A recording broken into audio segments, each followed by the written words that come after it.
Mari kita membuka Alkitab kita masing-masing dan kita akan membaca beberapa ayat firman Tuhan dari Lukas pasal 2. Lukas pasal 2 kita akan baca ayat 11 sampai dengan ayat 14 secara bergantian ya. Saya baca ayat 11, Bapak Ibu ayat 12.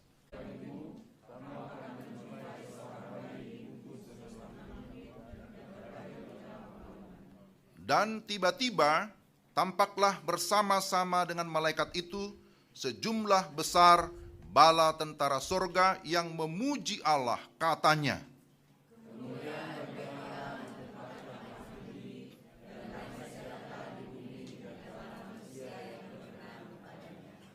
demikianlah pembacaan firman Tuhan.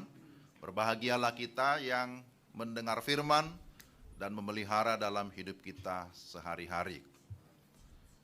Puji Tuhan, pada sore hari ini kita bisa bersama-sama berkumpul, beribadah, memuji dan memuliakan nama Tuhan. Saya sapa dulu kita semua, Shalom. Ada damai sejahtera semua ya. Iya, kita bisa lihat sekali lagi kiri kanan. Kita memastikan bahwa kita semua ada dalam damai sejahtera Tuhan. Nah, hari ini kita akan mendengarkan khotbah Natal dengan tema yang sudah ada di depan. Kita bisa lihat tulisan yang ada di spanduk ya. Kemuliaan bagi Allah dan damai sejahtera di bumi. Tema ini adalah tema nasional yang disepakati oleh Persekutuan Gereja-Gereja di Indonesia, PGI, dan juga Konferensi Wali Gereja Indonesia, KWI, dari Katolik. Saya kira tema ini diangkat pasti punya latar belakang. Karena memang secara umum kita melihat bagaimana situasi di tengah-tengah dunia ini. Yang tadi sudah didramakan oleh Justin ya.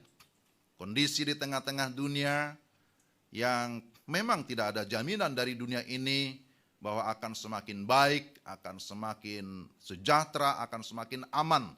Tidak ada janji seperti itu. Situasi di tengah-tengah dunia selalu bergolak. Peperangan itu bukan hal yang baru ya. Dari dahulu sampai sekarang ini selalu ada peperangan di berbagai negara, di berbagai tempat.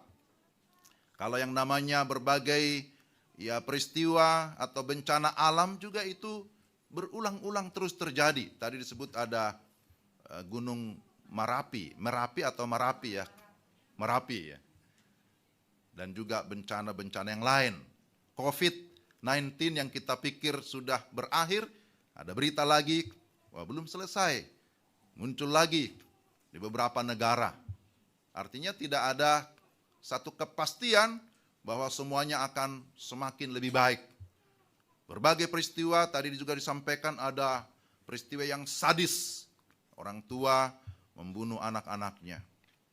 Dan masih banyak berita-berita lain di tengah-tengah bangsa kita, di tengah-tengah dunia ini, yang lebih banyak tidak terekspos dibandingkan dengan yang muncul di berita. Dan seringkali berita-berita yang demikian menjadi trending topik di berbagai media, disebut sebagai berita yang viral begitu ya, menjadi breaking news, menjadi top news, padahal inti beritanya adalah berita-berita yang sebenarnya ya menggelisahkan, berita yang menakutkan, berita yang mencemaskan. Tapi itulah berita dari dunia ini yang selalu diekspos, dan kita tidak mungkin bisa menutup telinga terhadap berbagai peristiwa yang ada di sekitar kita, bahkan di tengah-tengah dunia ini. Kita juga harus melek informasi ya. Kita tidak bisa menutup telinga kita, apalagi menutup hati kita terhadap berbagai berita. Belum lagi di tengah bangsa kita karena menjelang Pilpres, yaitu juga berita hangat juga. Sehingga memang tema ini dengan sengaja diangkat oleh PGI, KWI dengan tujuan untuk ya meneduhkan situasi, meneduhkan suasana supaya ada kesejukan di tengah-tengah bangsa kita, antar berbagai agama, antar suku, terlebih tentu kesejukan di hati kita masing-masing. Tapi Bapak Ibu yang terkasih dalam Tuhan, kita sudah membaca Lukas pasal 2 mulai dari ayat 11. Dikatakan di dalam ayat 11, hari ini telah lahir bagimu juru selamat, yaitu Kristus Tuhan di kota Daud. Inilah inti berita Natal itu. Berita tentang kelahiran Yesus.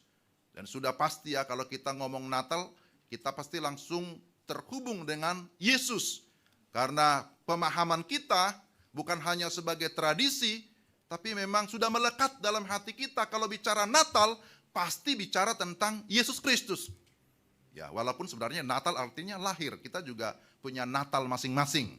Hari ini Bu Lucy juga Natal juga ya, tanggal 24 Desember. Saya beberapa hari yang lalu, ya mengingatkannya supaya nggak lupa. Tanggal 21. Ya. Tapi yang terpenting di antara semua berita Natal, itulah berita kelahiran Yesus.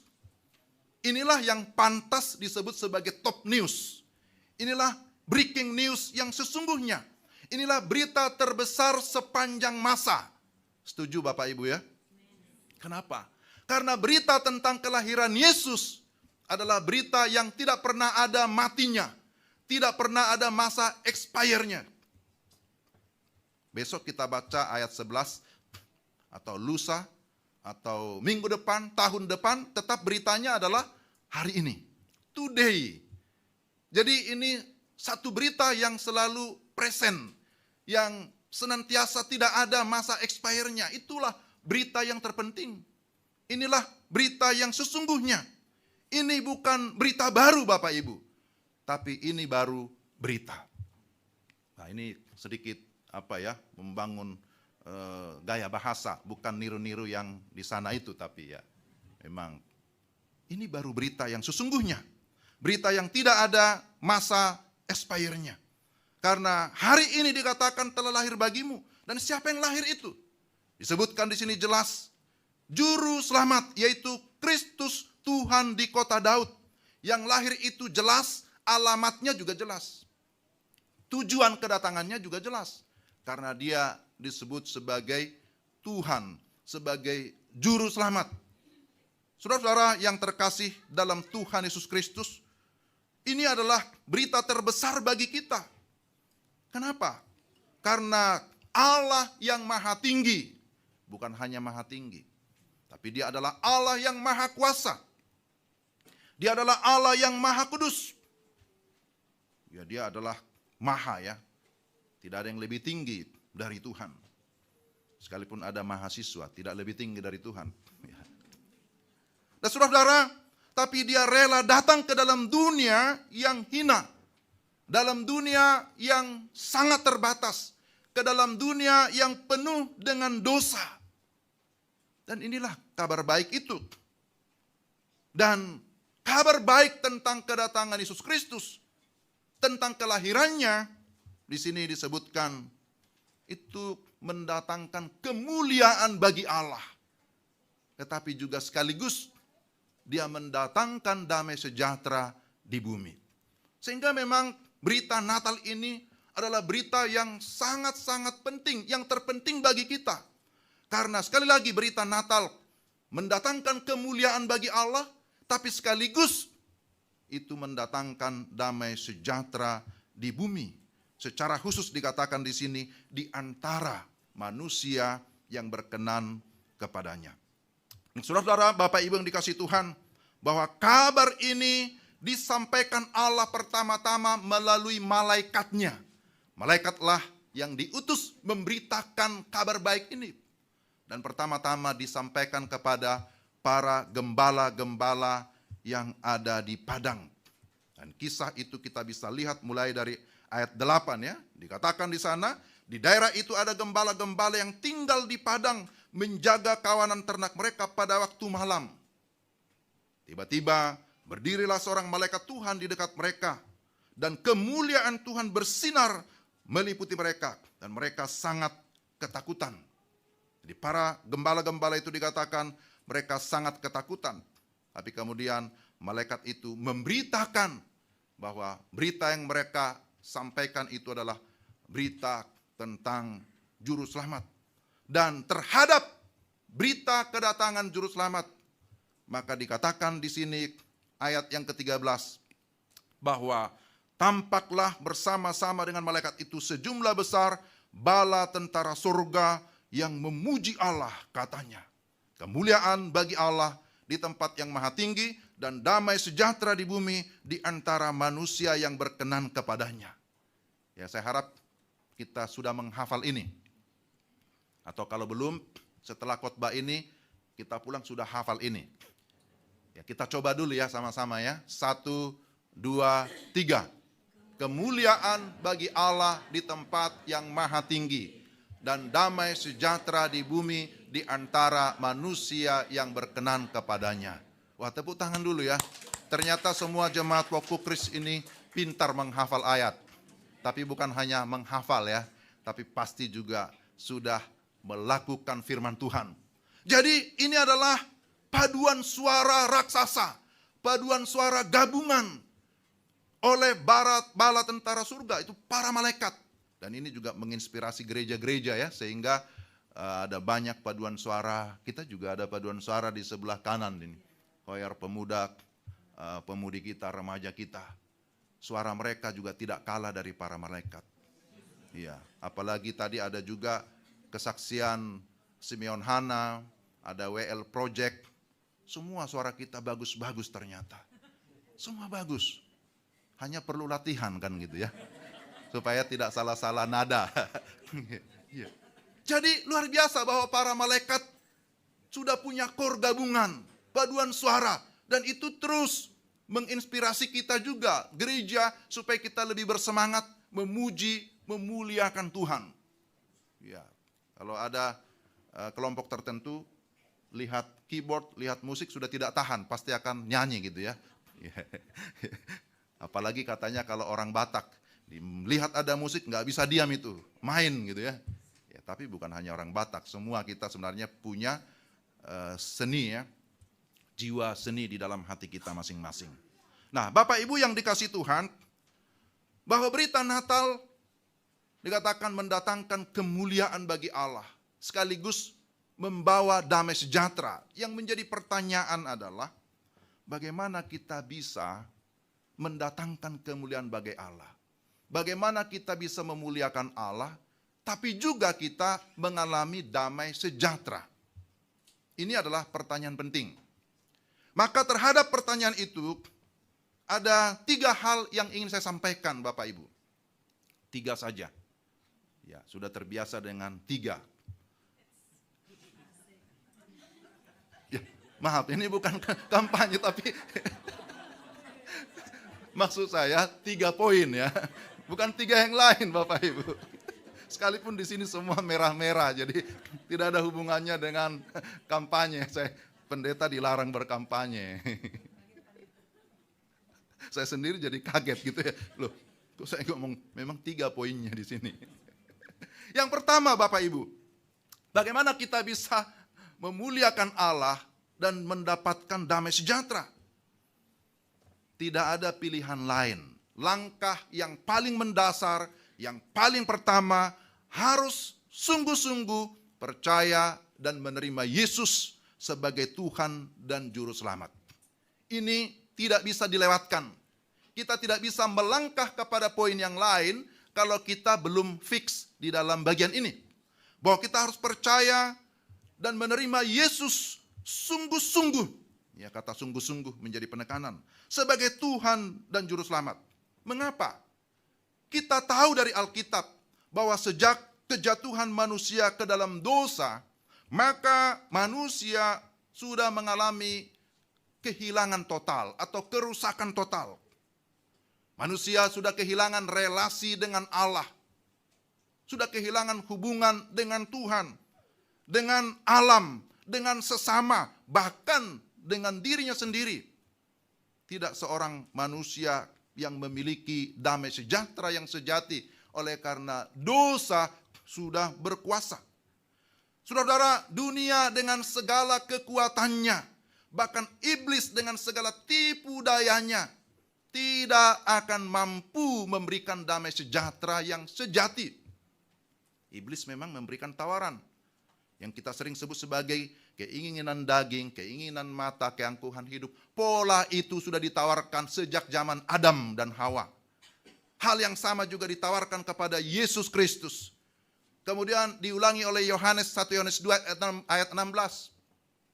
Bahwa semua itu dikatakan bukan berasal dari Bapa, tapi dari dunia ini. Dan apa yang berasal dari dunia ini, entahkah itu kekayaan, entahkah itu kekuatan, entahkah itu kepintaran atau ilmu pengetahuan, filsafat dan lain sebagainya, ternyata tidak bisa memberikan damai sejahtera yang sejati. Semua yang berasal dari dunia tidak bisa memuaskan manusia. Karena apa? Karena manusia bukan hanya terdiri dari tubuh, tapi kita ini adalah makhluk rohani. Di dalam hidup kita ada sesuatu yang bersifat kekal, yang tidak pernah bisa diisi dengan sesuatu yang bersifat sementara. Pengetahuan atau kepintaran, kekayaan, kekuatan, dan lain sebagainya, ternyata itu sifatnya sementara. Dan itu tidak pernah bisa memuaskan jiwa kita atau roh kita yang bersifat kekal itu. Bapak Ibu yang dikasihi Tuhan, ini adalah prinsip teologis yang harus kita pahami. Kalau yang namanya ember diisi dengan air, dia bisa penuh. Atau diisi dengan pasir, ya bisa terlihat penuh walaupun ada bolong-bolongnya. Karena memang itu sesuatu yang fana, diisi dengan yang fana, dia bisa penuh. Tapi bagaimana dengan jiwa kita, dengan roh kita yang bersifat kekal, walaupun diisi, ditimbun dengan segala harta. Maka di Lukas ditegur oleh Yesus, ada orang kaya, tapi tidak bisa mengalami kepuasan secara jiwa. Karena ternyata sesuatu yang kekal itu tidak bisa dipenuhi oleh sesuatu yang tidak kekal. Sesuatu yang kekal, jiwa atau roh kita tidak bisa dipuaskan oleh segala sesuatu yang berasal dari dunia ini. Itulah sebabnya Bapak Ibu yang dikasihi Tuhan, Allah Bapa mengutus anaknya yang tunggal datang dari surga, menjadi sama dengan kita manusia. Karena hanya yang kekal itu yang bisa menggantikan kita. Gak bisa yang lain. Saudara-saudara yang dikasihi Tuhan, mengapa Allah mengutus Yesus? Yesus artinya juru selamat. Yesus artinya penyelamat. Mengapa Allah Bapa mengutus juru selamat ke dalam dunia? Karena memang kebutuhan utama manusia berdosa adalah keselamatan. Kalau sekiranya kebutuhan utama kita adalah masalah makan minum, yang diutus adalah juru masak. Ya kan gitu ya. Kalau kebutuhan utama kita adalah masalah pakaian, mungkin yang diutus adalah tukang jahit yang handal gitu ya. Walaupun kita butuh makanan, minuman, setelah ini kita ada makan minum ya, mudah-mudahan cukup. Tapi kalau tidak cukup kita berdoa supaya bisa berbagi, kan jadi cukup juga kan gitu ya. 1 bagi 2. Soalnya tadi ada bisik-bisik majelis, ini banyak juga ini, cukup enggak ya gitu ya. Ya kita kan satu keluarga ya, bisa saling berbagi. Kita butuh pakaian, tapi walaupun kita tidak punya baju baru, itu kan tidak membatalkan sukacita kita. Ya, saya ini baju lama ini, tapi saya tetap rasa baru karena dipakai memang baru dicuci, baru setrika. Nah, ini bukan masalah bagi kita. Karena kebutuhan utama kita bukanlah masalah makanan, bukan masalah pakaian, bukan. Tapi kebutuhan utama kita adalah tentang hidup yang kekal, kepastian keselamatan. Itulah sebabnya Allah Bapa mengutus anaknya yang tunggal datang ke dunia. Itu anugerah terbesar bagi saya. Kedatangan Yesus adalah anugerah terbesar bagi dunia ini, bagi kita semua orang-orang berdosa. Tapi Bapak Ibu jangan salah. Sekalipun keselamatan anugerah, bahwa Yesus anugerah bagi kita, firman Tuhan itu adalah anugerah, tapi firman Tuhan itu juga harus diresponi. tidak otomatis ketika dikatakan Yesus datang bagi dunia ini maka semua otomatis selamat. Tidak. Tapi membutuhkan respon dari setiap pribadi. Karena keselamatan itu bersifat pribadi. Ibarat air aqua ya, walaupun ilustrasi ini tidak sempurna. Kalau saya lagi haus, saya membutuhkan aqua atau air. Sudah ada air di sini. Mana airnya? Enggak ada.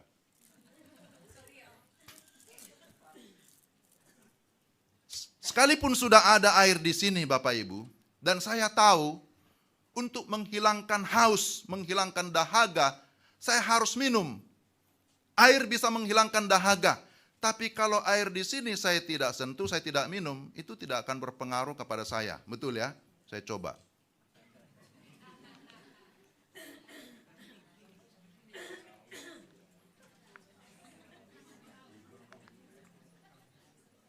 Haus benar-benar Bapak Ibu.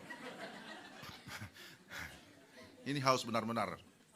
Jadi ini adalah gambaran bahwa hidup yang kekal memang sudah tersedia. Tapi itu akan efektif bagi setiap orang yang meresponi firman itu. Yang sungguh-sungguh percaya, yang sungguh-sungguh beriman bahwa Yesus itu adalah Tuhan dan Juru Selamat. Kita pasti sering meminta didoakan. Atau kita punya banyak pokok doa. Ketika kita diminta, apa pokok doanya? Kita berdoa memohon supaya sehat. Ya tidak salah. Supaya dilancarkan usaha. Tidak salah juga. Supaya Tuhan memberkati rumah tangga. Iya. Supaya Tuhan menolong studi anak-anak. Semua itu adalah doa yang baik di hadapan Tuhan. Memang kita diminta untuk mintalah kepada Tuhan. Tapi apakah kita sudah pernah satu kali saja dalam hidup kita bahwa yang kita minta itu bukan hanya berkat-berkatnya Tuhan, tapi adalah sumber berkat itu, yaitu Tuhan itu sendiri. Ini perlu kita lakukan. Jangan berkata, wah saya sudah Kristen sejak kecil. Saya sudah tahu tentang keselamatan. Saya tahu tentang Yesus. Tapi mengetahui tentang Yesus berbeda dengan mengalami Yesus secara pribadi. Orang bisa belajar banyak dan tahu banyak. Orang Farisi juga belajar, tahu kebenaran. Tapi mereka tidak menerima kebenaran, maka mereka tidak akan mendapatkan keselamatan. Tapi setiap kita yang sudah tahu kebenaran, mari kita meresponi, menerima sang kebenaran itu. Siapa sang kebenaran? Yesus Kristus sendiri. Siapa sang Raja Damai? Dia sendiri. Dia tidak hanya menawarkan kedamaian, memberitakan kedamaian, tapi dia adalah Raja Damai. Dia tidak hanya memberitakan jalan keselamatan, tapi dialah keselamatan itu. Dia tidak hanya memberitakan jalan menuju kepada surga, tapi dia adalah jalan itu. Bagian kita adalah, kita percaya atau tidak? Kita menerima dia atau tidak secara pribadi dalam hidup kita. Maka berita Natal ini menjadi efektif Bapak Ibu ketika kita lebih lagi sungguh-sungguh percaya, lebih lagi kita beriman kepada dia. Dan kita berkata, selain Yesus Kristus tidak ada yang lain yang bisa menyelamatkanku. Selain daripada Tuhan Yesus Kristus tidak ada yang bisa memuaskan jiwa saya. Selain Yesus Kristus tidak ada kedamaian yang sejati. Sehingga kita bernyanyi, ya bersama dia ku dapat damai. Ya, apa ada jalan apa itu ya, lagu itu. Ya, bersama dia ku dapat kedamaian. Di luar Yesus tidak ada ketenangan gitu ya. Kalau ku cari damai, hanya ku dapat di dalam Yesus. Ya. Jadi Bapak Ibu yang dikasihi Tuhan, kita juga belajar dari para gembala di sini.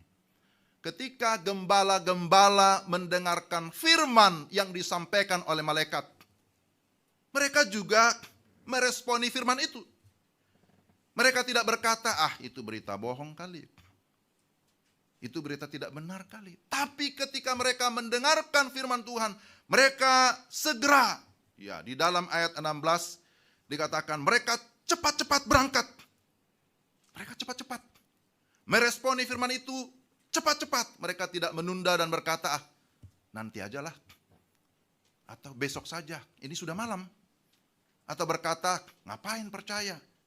Tapi mereka ketika mendengarkan firman Tuhan, meresponi firman itu, dan mereka cepat-cepat mereka berangkat untuk menjumpai Maria dan Yusuf dan bayi itu. Ada pertemuan secara pribadi dengan Yesus. Mereka mengalami perjumpaan secara pribadi.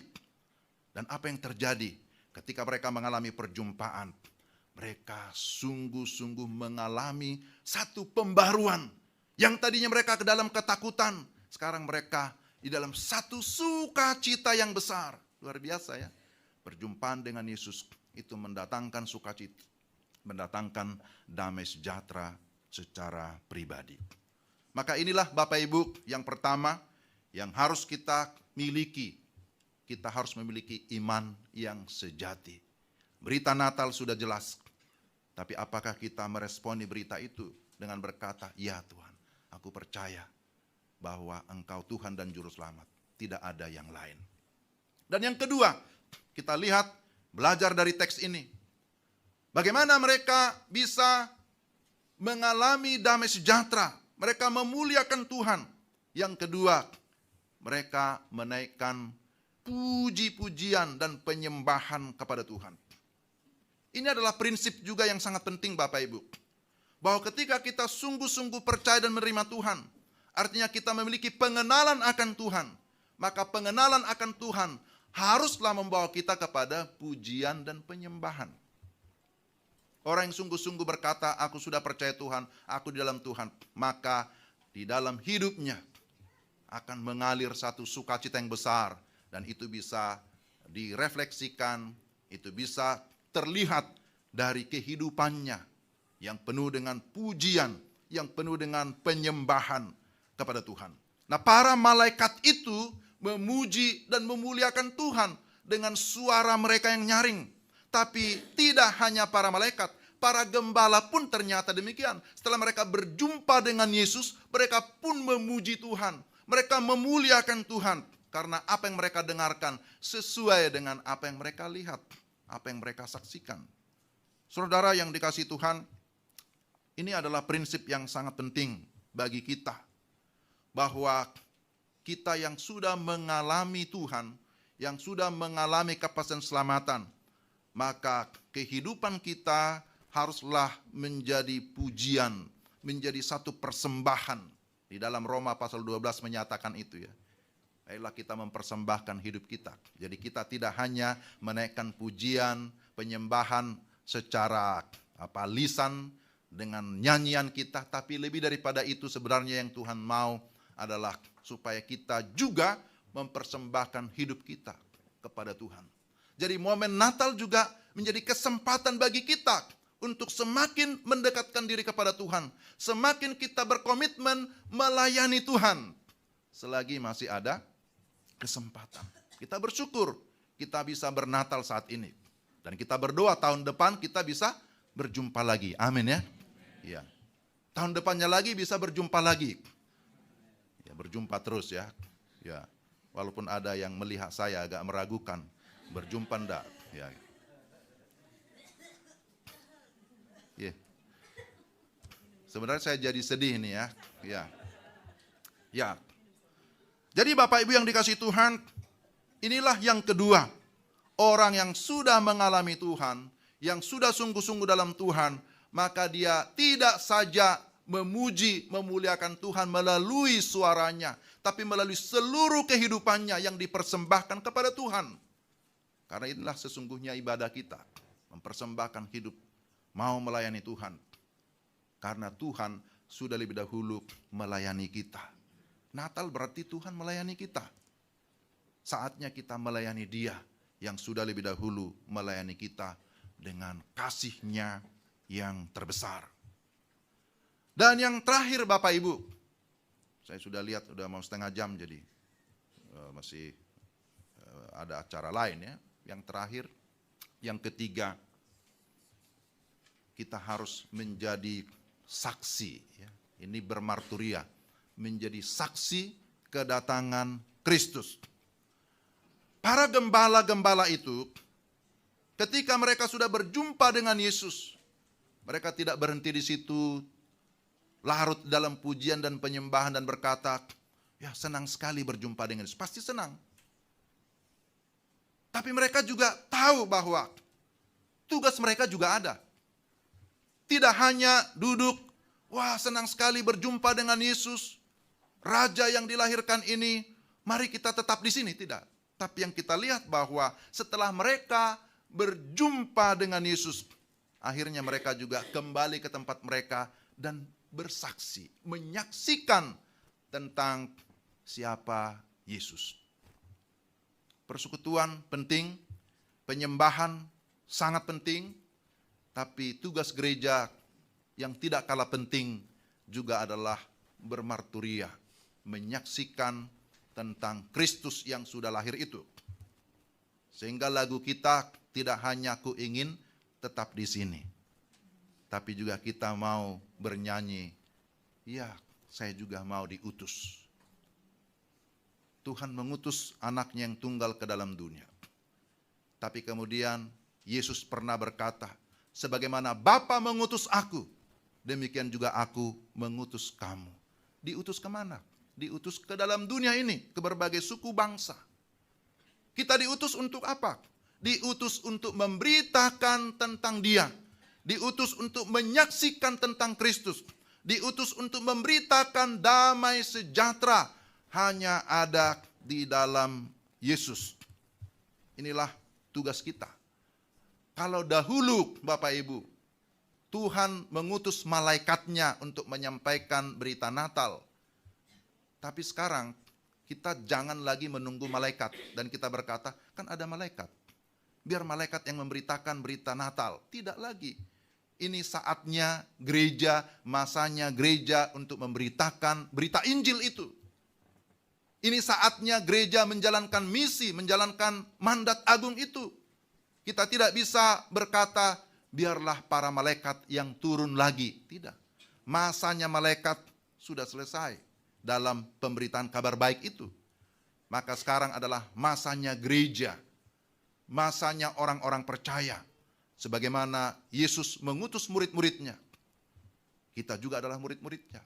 Maka tugas kita di masa Natal ini adalah memberitakan tentang Yesus. Tugas kita memberitakan bahwa juru selamat hanya satu. Tugas kita memberitakan bahwa Raja damai hanya satu. Apakah kita memiliki teman, memiliki anggota keluarga, memiliki kerabat yang belum mendapatkan keselamatan, yang kehilangan damai sejahtera, yang masih galau, seperti tadi Justin galau gitu ya.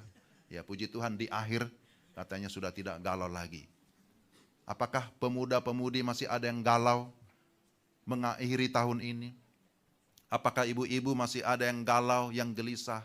Bapak-bapak, apakah sudah ada damai sejahtera dalam hati? Kita disebut sebagai anak-anak Allah dalam Matius pasal 5 ayat 9 ya.